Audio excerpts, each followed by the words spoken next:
ఆ సమయంలో అయితే నేను రావడం కొంచెం ఆలస్యం అయిపోయింది. అప్పటికే నోటిఫికేషన్ అనేది దగ్గరికి రావడం జరిగింది. అయితే మనం ఏంటో మనకు తెలుసు, నేను ఏ సబ్జెక్ట్లో రాణించగలను నాకు నమ్మకం ఉంది.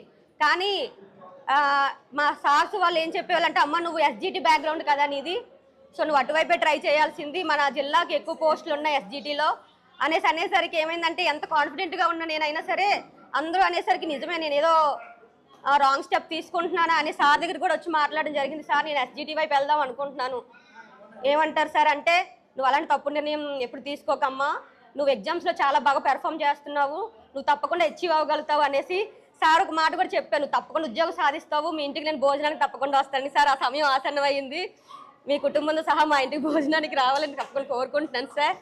అలాగే నాకు ఈ సంస్థతో ఉన్న అనుబంధం 3 నెలలే. అలా కానీ సార్ ఇప్పుడు ఒకటి ఫీల్ అయ్యేవారు ఏంటంటే, అమ్మ మీ బ్యాచ్ నేను న్యాయం చేయలేకపోయాను అనేసి. సార్ నాది అది ఆలస్యం నాలో ఉంది సార్, సో మీరేం ఫీల్ అవ్వచ్చులే ఆ విషయంలో అయితే సార్. ఎందుకంటే ఇక్కడ ఉన్న వాళ్ళు చాలా తక్కువ మందికి నేను తెలుసు, అయినప్పటికీ తర్వాత రాబోయే బ్యాచెస్ అయినా సరే తెలుగు స్టడీస్ సర్కిల్ ఉన్నంత వరకు కూడా ఈ కట్అవుట్లో నా ఫోటో చూసినంత వరకు అందరికీ కూడా నేను గుర్తుంటాను. తెలుగు స్టడీ సర్కిల్ స్టూడెంట్గా ఆ గుర్తింపుని ఇచ్చారు సార్ నాకు, అది చాలా సార్ చాలా సంతోషం. ఈ అవకాశం ఇచ్చిన మీకు ధన్యవాదాలు సార్.